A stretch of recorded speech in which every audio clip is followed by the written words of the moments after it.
Hello, Hannah. Just want to say thank you for being here. Today we have Hannah Riley, a student at Clemson University. And I'm going to ask her a couple questions about her college experience and transitioning from high school to college. So again, thank you for being here. And starting with the first question, what was it like senior year? Can you tell me what were you looking for in a college when you started your college search? The steps I took were researching the colleges I want, researching the location. That was really important to me. It's just I had my boundaries of where I wanted to be and where I didn't want to be. And then I had to research the programs that I was interested in, what was going to be my major, what was going to be my minor, and those things mattered in choosing the college I wanted to go to. So the process began there. And then I eventually narrowed it down to schools in South Carolina because staying in state mattered to me and not being so far away from my family. And then when I eliminated all the other colleges that were out of state, eventually came down to a few colleges. And then when I sent my applications, I got them back. And then the deciding factor was how many scholarships each college was going to give me, and if I could afford it, and if I was going to be happy in those, which college was going to make me the happiest. And eventually I decided on Clemson. All right, great. Can you tell me, did your high school stress things like the FAFSA, and did they help you find scholarships for college? Yes, my high school did stress the FAFSA, but not enough, I don't think, because the reason I was able to complete the FAFSA and had help doing it was through a program called the Senator Pinckney Scholars Program, and that was a program I got into at in my junior year. And through that program, they showed us how to fill out the FAFSA. They gave us help on how to do the FAFSA, but it was really important. And my high school did stress it, but I think they could have stressed it more. It was really crucial, and I think a lot of seniors did miss out on that. But filling out the FAFSA helped me to find and locate a lot of scholarships and to connect with Clemson as well, because when I sent them my FAFSA, they were able to see what my needs were and they met them. So when writing essays and applying for scholarships, what would you say helped you during that process? And are there any tips specifically on the essays that you can share to others writing scholarship essays? So the writing process for all of my scholarships and even my admissions essay to Clemson had a similar theme. I think that's the biggest tip I can give to anybody else, is to locate and find that one thing about you that makes you unique and build off of that in every essay. You can add different variations to it. Of course, it'll all be truthful, but you can add different elements to tailor to that specific scholarship or that application for the college admissions paper. And I found that one thing that made me interesting, that made me pop out. And then all of those scholarships, whatever they were asking, they might have asked, what kind of impact did you have on a certain organization, or what is your greatest achievement? And I was able to implement what was the most interesting thing about me and what I love to do. And then I was just able to tailor my answer around each question. Understood. So you decided on Clemson University. Can you tell everyone what your major is? Yes, go Tigers. I chose Clemson, and my major is business management, and then my minor will be political science. For now, because I'm a freshman, my major is actually pre-business, because I have to complete all of the pre-business requirements at Clemson before I can declare. So your major is business management, you have a minor in political science. But what was the transition like between your senior year of high school, which is probably very stressful, applying for all the colleges and getting the scholarships, and now you've settled in to college? So how was that transition? The first feeling I had when I came to Clemson and I finally moved in was relief. I felt relieved that I made it here and then I could finally settle in. All the stress of being a senior in high school was finally over. I accomplished a very big goal that I had for myself, just like any other seniors who are applying to college right now. It's a big goal. When you can finally check it off, it's like, yay, you feel very relieved.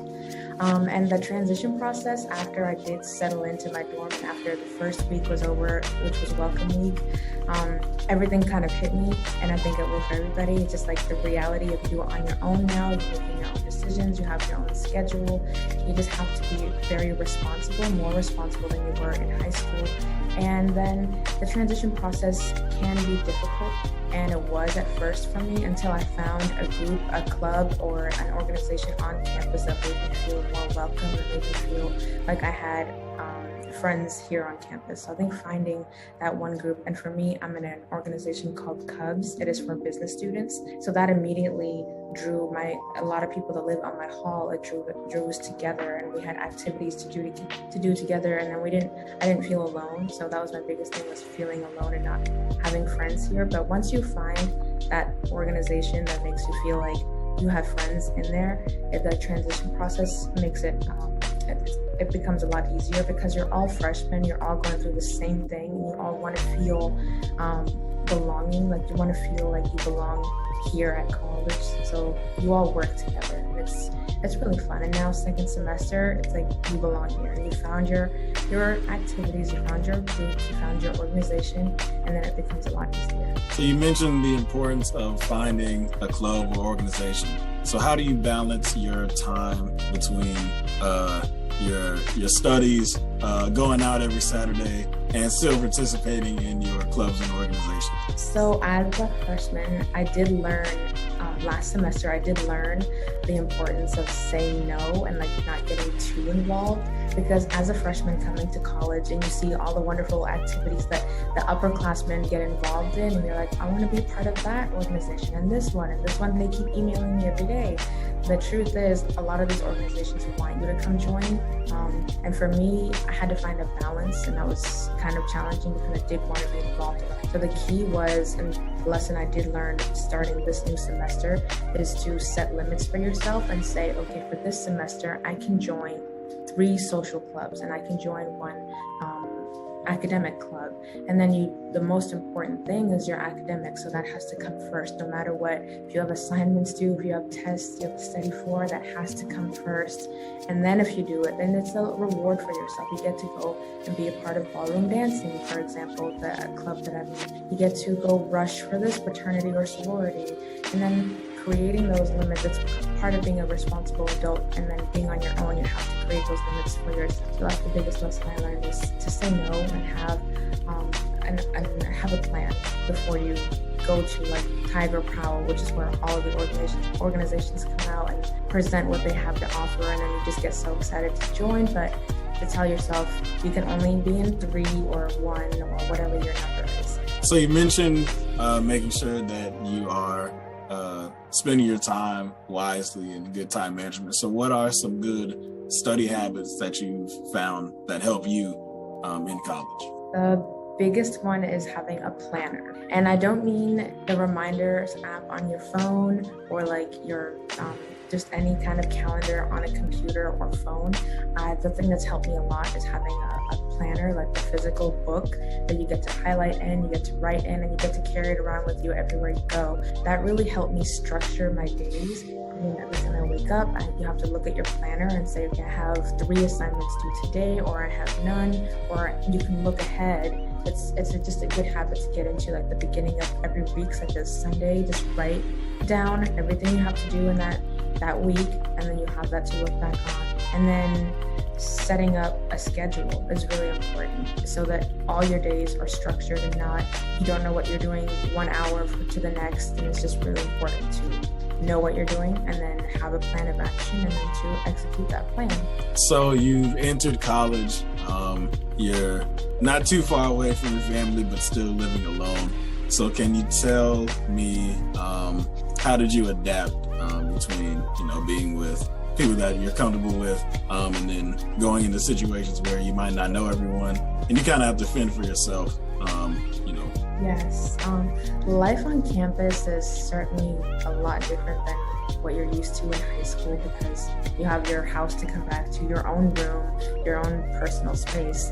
But coming to college, you have a roommate now, you have people that are living right across from you, people that are playing loud music right next to you, people that are stomping upstairs, and then you have classrooms where there's 170 plus people. So it's very different from the high school experience.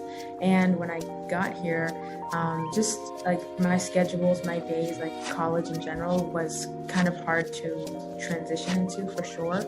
But my daily activities became less and less like difficult and awkward because you're kind of forced in these academic situations when you have group activities, classrooms, lecture halls, study sessions, PAL sessions, what we call them. And you're kind of forced to interact with people, especially on my hall. Like my RA, he'll call a floor meeting, and then he has different activities for us to do so that we can all get to know each other. And of course, having a roommate for the first time was a little challenging for me. We had our differences at first, and we had to get used to living with each other. And then we had to create some rules. We had to talk about the things that were an issue so that we could deal with them, and then figure out whatever it was that just wasn't clicking. And then when you have to interact with other people and like do laundry and go to class and ask for directions, that was a lot. That's a lot of times you'll probably ask for directions as a freshman. And all the situations that you're put into, you're just out of your comfort zone a lot. I was out of my comfort zone many times. And then the only way to get through it is just even though you're scared or like nervous to ask somebody for directions to a certain classroom, just do it, because at one point they were there in the same situation as you. They were freshmen once too. And then pretty soon you'll be the one giving somebody directions. And it's not really a big deal because everyone that's there is there to help each other. I've not experienced anybody that didn't want that for me. Just wanting to lend a helping hand is what I've experienced here on campus. So to not let fear get in the way of being a normal person, the person that you are, the person that you were in high school, here in college. It's just important to know that everyone just wants to help you out. And the coursework might be a little harder. So do you feel challenged by the knowledge that you're learning? And do you feel that you've grown as a person in your first 2 semesters in college? Yes, I definitely feel like I'm being challenged academically here at Clemson. The coursework is a lot different than high school. There's a lot more materials that we have to cover, and not enough time is what it feels like. We have some are 50-minute classes and some are an hour and a half classes, and there's just a lot of people in these classes. So it's a lot different when you don't get to like go up to the professor right after class and talk to them like you would in high school. You have to actually make an appointment with your professor, go to their office hours. So it's a little different when you just have to make extra time to get extra help in the course. There's just a lot more heavier readings, just assignments that just feels like a lot more than it was in high school. So I think that as a person I have grown. I think I've grown intellectually too here at college, and it's only been a semester and a half, and I would say that my experience here so far has been a good one, and that I have improved in a lot of ways. I've been put in situations that were very different from high school, and I've had to adapt, I've had to grow, and I've had to put myself purposely in difficult situations so that I can learn how to deal with them. And the academics is just one big challenging goal, I guess, that I have. It's just a goal that you have to complete. I just have to take one class, take the next class until I can get that degree and then graduate, and then it'll eventually just be a memory, and I can't wait for that. Certainly, and I can't wait to graduate either. Thank you, Hannah, for agreeing to do this interview. A wonderful knowledge that you've shared. Do you have any last words for anybody? Just take it one step at a time, and then don't let anything that's out of your comfort zone be the thing that stops you from going after what you want. And thank you for having me here tonight, Alex. It was good talking to you.